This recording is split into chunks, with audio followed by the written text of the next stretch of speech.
This week on Jerusalem Dateline, the possibility of a defiant nuclear Iran is more real than ever. Russia agrees to sell Iran a powerful missile system, and a top violator of women's rights worldwide gets elected to protect women. Plus, making sure the world never forgets. We mark Holocaust Remembrance Day this week by bringing stories of love, hope, and resilience.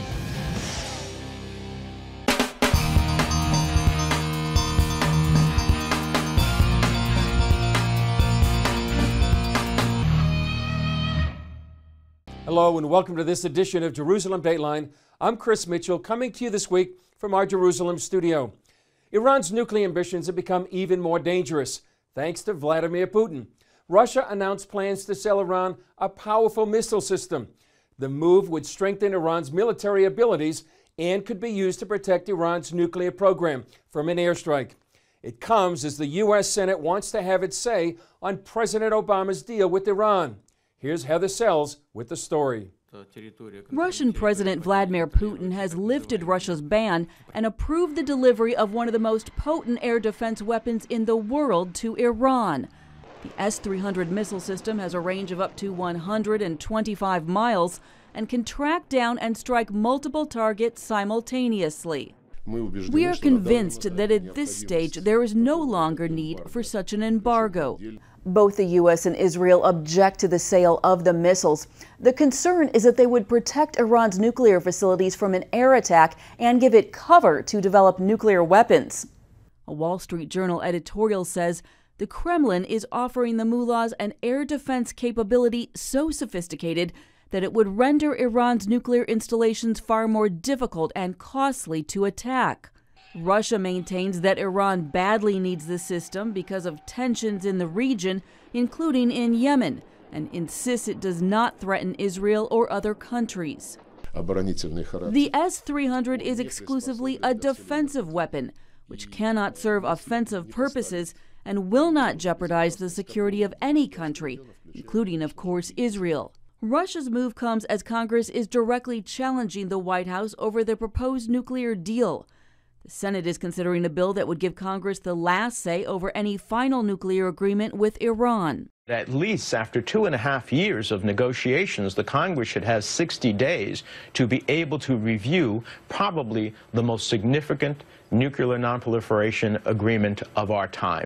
A Senate committee vote on the bill is likely today. The Iranian nuclear deal is supposed to be finalized by June 30th. Heather Sells, CBN News. In addition to American politicians and critics, Israeli Prime Minister Benjamin Netanyahu is still raising red flags over the Iranian nuclear agreement. He said the U.S. and its allies can get a better deal. Instead of allowing Iran to preserve and develop its nuclear capabilities, a better deal would significantly roll back these capabilities. For example, by shutting down the illicit underground facilities that Iran concealed for years from the international community. Meanwhile, Netanyahu is getting support from a Middle East neighbor. Egyptian TV presenter Tawfiq Okasha is calling on Netanyahu to bomb Iran. Okasha called the prime minister a dear friend and said, quote, "Put your trust in God and bomb it." That's a big switch for Egypt's media. For decades, it's been extremely hostile towards Israel. And one of the things bringing Egypt and Israel together is their common enemy, Iran. Iran's influence in the region is growing, and it's at the center of conflicts in Yemen, Syria, Iraq, and Lebanon. Despite these conflicts and its record of human rights abuses, Iran was elected to serve on a UN agency committed to preserving women's rights. We talked with Hillel Noor, the executive director of UN Watch, about this development and how the United Nations, at least to many, seems like a world upside down. Hillel, Iran was voted to the UN board to oversee women's rights. What was your reaction to this? It's an outrage. You know, Iran just 6 months ago was condemned by the United Nations General Assembly for pervasive gender inequality, violence against women, and discrimination in law and in practice against women and girls. It's one of the worst countries in the world on women's rights. In fact, the global gender gap of the World Economic Forum rated Iran one of the worst countries in the world, almost really at the bottom. It's an outrage. Electing Iran to the UN agency for women's equality and empowerment is like making a pyromaniac into the town fire chief. How can you explain the fact that many nations voted to put Iran on this board? The logical thing to do would be to choose countries that have a decent record, have a good record on women's equality and empowerment, not one country that's one of the worst countries. Sadly, the United Nations doesn't work the way it's supposed to in many cases. We have a similar situation at the Human Rights Council where tyrannies like China, Russia, Cuba, Saudi Arabia were recently elected members, again, contrary to the established criteria of those bodies. In 2010, the United States led the way in finding an alternative candidate so that Iran wouldn't win. When Iran tried the same thing back in 2010, they found a small country, Timor-Leste, which on its own couldn't have won, but America campaigned for them and managed to defeat Iran. This time, neither America nor Europe did any effort to find an alternative candidate, and that's why Iran won. And we're concerned that the US and the EU chose inaction because of the nuclear talks, not to upset the so-called nuclear deal that they have with Iran. Now, you wrote a letter to the UN Secretary General. Any reaction to that letter? No response yet, and we're disturbed. The Secretary General is someone who should be a moral leader, and even if things happen at the United Nations, he can. In previous situations, other UN officials, the Director General of UNESCO, Irina Bokova, who's not normally someone who takes principled stands in so many things, but when the Syria's Assad regime was elected to their Human Rights Committee a few years ago, she did say that this was inappropriate. And so we think there's precedent for Ban Ki-moon to say that the election of Iran, a country that arrests women if their head covering isn't strict enough, which allows acid attacks against women, where there's spousal abuse that seems to be legitimized by the government. We think it's outrageous, and the Secretary General needs to speak out. Did you have any reaction from women's groups that about this vote? It's a good question. They ought to be the first really to speak out. And I think there have been some of the leading groups. I haven't heard something, and I think there is a certain misguided political correctness that's in play here, where some women's rights groups are afraid to criticize Islamist practices for fear of being perceived as Islamophobic or racist. And I think it's wrong, because Iranian women are the first to speak out. Yeah, you talked about the nuclear negotiations with Iran. What impact has that had on Iran's sort of standing there at the United Nations? Well, I think it seems to be now that they're getting a kind of immunity. Iran has tried for a number of years to be elected to UN bodies. They did try to be elected to the Human Rights Council, and our group, UN Watch, exposed that about a year and a half ago. And America immediately condemned their candidacy, and they withdrew. But now they were able to do now what they weren't able to do 5 years ago, and I think that this Iran deal gives them the impression of being reasonable. The West now feels that it can't do anything to upset their apple cart. You know, some people look at the UN, they look at a vote like this, and they almost see like this is the world turned upside down. How would you describe what happens there at the United Nations? You've been there for many years. Yeah, well, I think what you said is a perfect description. It is a world turned upside down. Every time I walk into the UN Human Rights Council, which was founded by incredible idealists like Eleanor Roosevelt, was the founding chair of the UN Commission on Human Rights, the great humanitarian of her age. And to see today having members like China, Russia, Cuba, Pakistan, Venezuela, it's outrageous. So every time I walk in there, I remind myself that I am walking into an Orwellian institution where human rights have been turned upside down, and that it's an alternate reality. And we go in there to try and speak truth to power, and that's why I'm the most hated man in Geneva. Can you describe what kind of treatment Israel gets in the United Nations? Israel gets a treatment that no other country gets. At every session of the Human Rights Council, for example, there's a day on Israel, just like there's a day on human rights situations around the world, and then there's one day just for Israel. It's a special agenda item only to criticize so-called Israeli violations. There's no agenda item for genocide that happened in Darfur and Sudan. There's no agenda item for Syria, where 200,000 to 300,000 people have been killed, millions have been displaced, barrel bombs are being dropped on children, nor on North Korea, one of the most horrific places on the planet for human rights. Only Israel, the Jewish state, gets its own agenda item. And if you look at the number of resolutions, Israel is typically condemned in half the resolutions at the Human Rights Council. The expert on Israel looks only at Israeli violations, which are presumed in advance, and won't look at any Palestinian action. So if there's, God forbid, a suicide bombing in Israel, the expert will criticize Israel's response when it goes to try to find and arrest the terrorists, but it won't criticize a suicide bombing because that's a Palestinian action, which is not in his mandate to examine. So it's really a very distinctive treatment that is designed to create a narrative as Israel as some sort of wicked human rights abuser. What is it like for you? It's not pleasant to be in an assembly where you know that many of the people in front of you in the room despise you for critiquing the UN when they do things that are against their own principles, for taking on tyrannies that have seats of power and influence there. It's not pleasant, but we get support around the world, and we know that we're doing the right thing, and we're going to continue speaking out. Well, thank you for the work you do, and thanks for being with us today. My pleasure. Coming up, 2 U.S. congressmen tell us why they're concerned about the future of the Israeli-U.S. relationship.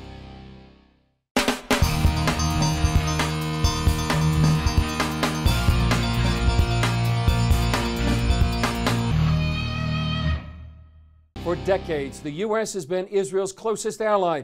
But could that be changing in the shadow of the Iran controversy? On a recent visit to the Middle East, 2 U.S. congressmen said they're troubled by the direction of the relationship between the U.S. and Israel. Israel and the United States have enjoyed a very close relationship going back to the creation of the Jewish state. Even friendships go through rough patches, and that's happened the past few months regarding Iran. In a region where radical Islam looks to seize power from longtime dictators, Israel is the sole democracy. On the front lines of the war against terrorism, it's also a leader in the world of high-tech and medical advances. I'm concerned that we as Americans don't truly appreciate or understand, and therefore don't appreciate, how significant Israel is not only to our survival as a country, but also to the survival of the free world, especially here in the Mideast. During a trip to Israel, U.S. Congressmen Dennis Ross and Robert Pittenger visited Judea and Samaria to learn more about how the country protects its people and way of life. They have been our surrogate fighting the terrorists. We've helped contribute to the Iron Dome, which is a missile defense system that they've developed.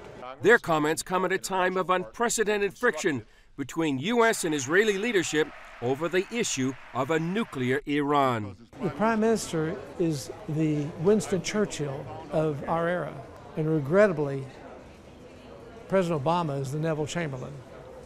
He doesn't see the facts. He doesn't see the issues. Pittenger said he was disturbed that Prime Minister Benjamin Netanyahu appeared unsure of U.S. help in their time of trouble. Frankly, I asked the Prime Minister, at such time that you believe that you will need America, will you believe America will be there for you? And the best answer he could give me was, I hope so.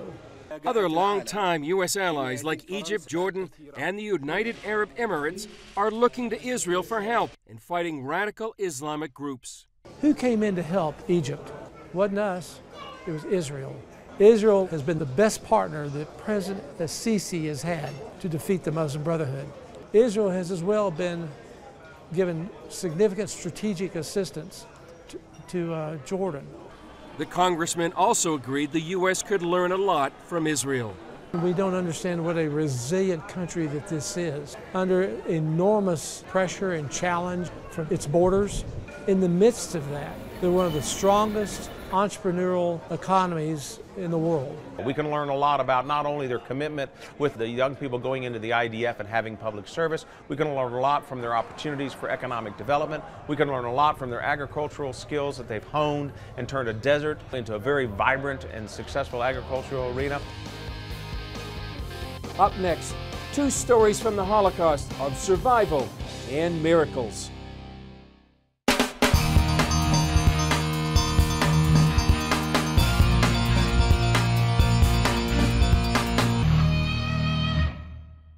Concerns about another Holocaust are real in Israel today. 46% of Israelis believe a Holocaust could happen again, according to a survey by the Foundation for the Benefit of Holocaust Victims. Nearly half of the survivors also think the Holocaust will be forgotten in the future. That survey coincides with Holocaust Remembrance Week, 70 years after the Allies opened the Nazi death camps and discovered 6 million Jewish dead. Fewer than 200,000 survivors are alive today. But as John Wagi explains, Israelis are working hard to keep their memory alive. It's difficult to grasp the horror and destruction of the Nazi killing machine. 1/3 of the world's Jews were murdered. The pain and scars endure to the next generations. David Hershkovitz would hear his mother screaming in her sleep as she relived the agony. A German soldier separated her from her own mother, who died at Auschwitz. She didn't speak about the gas chambers because she wasn't there. She didn't speak about the fact that they were burning bodies. She wasn't there. But during the separation, she was there, and the separation didn't leave her. Hershkovitz's mother died 2 years ago, but through a second-generation study course in Central Israel, he's keeping her story alive. The Shem Olam Holocaust Institute is educating people like Hershkovitz to tell their stories when the Holocaust survivors are gone. The Institute's director, Avram Krieger, says many children didn't ask tough questions of their parents. How did the parents deal with guilt questions during those moments? How did they go through the difficult moments of separation, of leaving, of difficult decisions? They weren't able to ask this, and apparently the parents weren't able to answer. Meanwhile, in Jerusalem, the Yad Vashem Holocaust Museum tells more stories in an exhibition called Children in the Holocaust, Stars Without a Heaven, with dolls and sketches. Ina Renat Rahavi's teddy bear is on display. She carried the bear during a remarkable escape with her mother from the train car leading them to Auschwitz. Teddy lasted better than I did, and many others. He is more war-wounded than I am since he is missing an ear and an arm, but he was a real hero. John Wagi, CBN News. Another Holocaust survivor, Rita Kazamal Brown, told us her story of survival and miracles. This painting is a recent one. I named it The Wounded Survivor.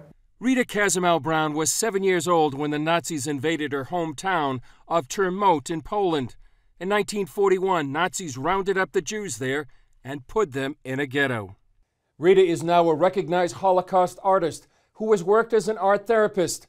Her survival experience is the theme of many of her paintings. I'm the wounded survivor. I always painted myself in white. I think it has to do with not so white nightgown that I survived the whole Holocaust in.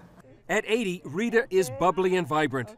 If not for her artwork and her story, you might never know her painful past. Yet she carries her memories with her every day. I'm not sure if it's totally that you cannot heal the wound. It's something that still works in your memory, and it affects your daily life. Her story is told in the book Portrait of a Holocaust Child, Memories and Reflections. Rita told CBN News how she and her family escaped the ghetto and survived in what they called the grub. And my father went away for a few days, and what he did, he found another Christian family in a little town called Malaki. And there he dug a big pit under the stable, and it had a connection to the potato bin and a ledge you can open to the farmer's home. My father and my mother and the two little kids were with them, and only my little brother could stand up. And I was lying in the passageway from the pit to the potato bin. This is how we lived 20 months. We were hungry and fearful, and it was just a living hell. We called it, it was a living grave. Being awake was a nightmare, she said, hour by hour, suffering day and night. Most of her father's 12 siblings died, where her little family of 5 stayed alive.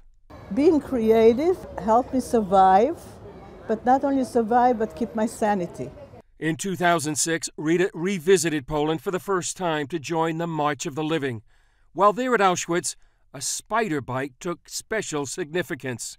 And there is this black spider that bit me, and it looks a little bit like a swastika. Yeah. And it's also soaked with blood.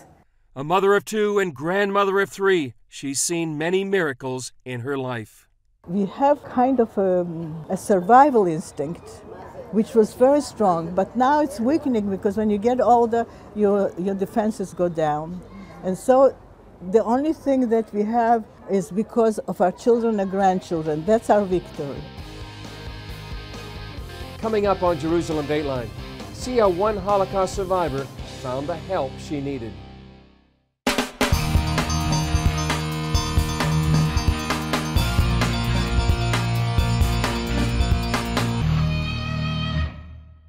Welcome back to Jerusalem Dateline. Many Holocaust survivors struggle to make ends meet, and many live below the poverty line. So purchasing a new stove can be out of the reach for some budgets. That's why it was so special when Operation Blessing Israel came to the aid of this Holocaust survivor. Elizabeth Tishman is one of about 200,000 Holocaust survivors living in Israel. She was only 11 years old when the horror of the Holocaust began to unfold in her native Russia. Nazis forced her neighbors into ghettos. To avoid capture, her family took refuge in a friend's basement. In the darkness, she witnessed terrible tragedies. There was a little child with his mother, and he cried a lot. She suffocated him with her bare hands to keep us all from getting caught and killed. When they had to abandon their hiding place, they were eventually forced to live in the ghetto. Do you know what is it like to lay on straw when it is raining and you don't have a blanket to cover yourself? Or when a Nazi officer comes at night to search your house? It is a nightmare. After 3 torturous years, news came that the war was finally over. People ran into the streets shouting, "We are free!" We all cried and laughed and hugged each other. It was incredible. Today, like many Holocaust survivors in Israel, Elizabeth lives in poverty. When I first came here, I had only cucumbers, tomatoes, and bread and butter. CBN Israel helps Holocaust survivors by taking groceries to them each month. Elizabeth says she looks forward to every visit. I like when they come, and I like that they believe in God. If God led me through this life, and you have come to see me, that means that God has not forgotten me. Recently, Elizabeth's gas stove started to leak. She didn't have the money to fix it and had no way to cook. So we took her shopping and bought her a new stove. I want to thank you so much for your help. May God bless you and give you health and happiness. Finally this week, every year on Holocaust Remembrance Day, a siren wails over the Jewish state. Israelis all over the country stop for 2 minutes and remember those who perished in what they call in Hebrew the Shoah. Here's what it looks like and sounds like on the streets of Jerusalem. It's a reminder of the cry that rose from the ashes of the Holocaust, never again. I'm Chris Mitchell. We'll see you next time on Jerusalem Dateline.